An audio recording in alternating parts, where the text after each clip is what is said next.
سورت فاتحہ کے اندر کچھ حرف ایسے ہیں جو اللہ نے ذکر ہی نہیں کیے. ابھی حروف سے مجھے بات یاد آ گئی ہے. کچھ حروف ایسے ہیں جن کا اس سورت فاتحہ میں اللہ نے استعمال ہی نہیں کیا. اور وہ کون سے حروف ہیں؟ جن حروف سے اللہ کا عذاب یا جہنم یا مشکل کا اظہار ہوتا تھا، وہ الفاظ تو کیا، وہ حروف بھی اللہ نے اس صورت میں شامل نہیں کیے.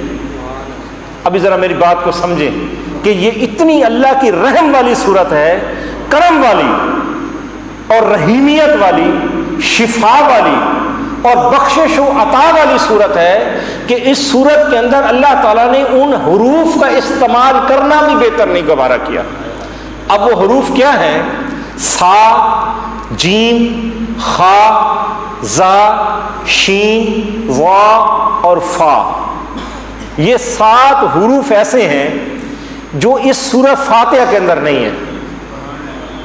اور ان سے بنتا کیا ہے؟ سا سے صبور، سا سے صبور، اور اس کا معنی ہوتا ہے ہلاکت.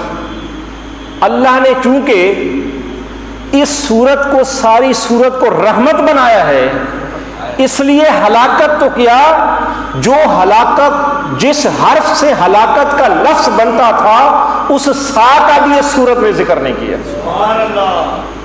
اب اس کا کرم دیکھیں نا، یہ قرآن کا اعجاز ہے. ہم کہتے ہیں قرآن معجزہ ہے، وہ کیسے معجزہ ہے؟ اس کے ایک ایک حرف سے معجزہ ظاہر ہوتا ہے. جیم، جیم سے بنتا ہے جہنم.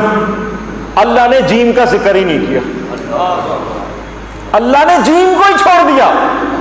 سورہ فاتحہ پڑھے، اس میں جیم نہیں ہے کیونکہ جیم سے جہنم بنتی ہے. باقی جگہ پہ ذکر کیا، لیکن اللہ کہتا ہے کہ میرا بندہ جب قرآن کو کھولے، سورہ فاتحہ سے آغاز کرے، تو اس میں ایسے حرف بھی ذکر نہیں کروں جس کے اندر جہنم کا ذکر آئے، کیونکہ میری یہ سورت سراپا رحمت ہی رحمت ہے.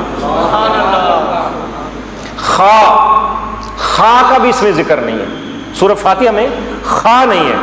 پوری سورت آپ پڑھے، اس میں خا نہیں ہے. خا کا مطلب پتہ ہے خزیون، خزیون. اور خزیون کا مطلب ہوتا ہے رسوائی، رسوا ہونا، بے عزت ہو جانا. تو جو بندہ یہ سورت پڑھے گا، اللہ اس کو بے عزت نہیں ہونے دے گا. اللہ نے اس حرف کو بھی اس سورت کے اندر ذکر نہیں کیا. خا کا ذکر نہیں ہے. زا، زا کا ذکر نہیں ہے. یعنی حرف زا جو ہے سورہ فاتحہ میں اللہ نے ذکر نہیں کیا.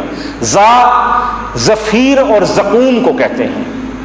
زفیر دوزخیوں کی آواز، اور زقوم جو ہے یہ دوزخیوں کی خوراک ہے. دوزخیوں کی خوراک ہے. تو اللہ تعالیٰ نے حرف زا کا بھی ذکر نہیں کیا، کیونکہ دوزخ کا بھی ذکر نہیں، دوزخیوں کی آواز کا ذکر نہیں، دوزخیوں کی خوراک کا بھی ذکر نہیں کرنا، کیونکہ یہ سورت سراپا رحمت ہے. اس میں کسی بھی ہلاکت والی، جہنم والی بات کا ذکر ہی نہیں. آگے یہ میں نے نوٹ کیا اسی لیے کہ آپ کو آپ کی خدمت پیش کروں. اس کے علاوہ شین کا ذکر بھی اللہ نے نہیں کیا. شین، یہ سورت آپ پڑھیں نا سورہ فاتحہ، اس میں شین نہیں ہے، شین کا حرف نہیں ہے. شین شہیق، شہیق، شہیق جو ہے اس کا مطلب ہوتا ہے جہنمیوں کی آواز، جہنمیوں کی آواز. اور وہ لفظ بنتا ہے شہیق شین سے. اللہ نے وہ حرف شین ہی اس کے اندر ذکر نہیں کیا. سبحان اللہ. اور زوا، زوا تو آپ جانتے ہیں نا، زوا جس کو ہم آپ استعمال کے اندر یا مجہول لہجے میں زوئیں کہتے ہیں، ویسے زوا لفظ ہے نا تو اس کو زوئیں کہتے ہیں. تو زوئیں سے کیا بنتا ہے؟ ظلم. ظلم بنتا ہے نا، ظلم لکھے نا، زوئیں سب سے پہلے آتا ہے. تو ظلم جو ہے وہ بری چیز تھی نا، اور زوا سے شروع ہوتا تھا. اللہ نے زوا کا اس صورت میں ذکر ہی نہیں کیا. تو عرض کرنے کا مطلب یہ ہے کہ یہ سورت ساری سراپا رحمت ہے اور سورہ شفا ہے. صحابہ کرام نے ایک موقع پر ایک بندے کو سانپ نے کاٹ لیا، ڈنگ مار لیا، تو ایک صحابی نے یہ سورت پڑھ کر اس پر پھونک دی، اللہ تعالیٰ نے اس کو شفا عطا فرما دی. تو یہ ساری شفا ہے. اگر کسی بندے کو کوئی اور دم نہ آتا ہو، یعنی پھونک مارنے کا طریقہ یا آیت یا سورت یا کوئی حدیث یا کلمات اس کے ذہن میں مستحضر نہ ہو، تو یہ سورہ فاتحہ کی تلاوت کر کے اس کو پڑھ کے پھونک مار دے، اللہ تعالیٰ شفا عطا فرماتے ہیں۔ ہر مرض کی شفا ہے سورہ فاتحہ کے اندر۔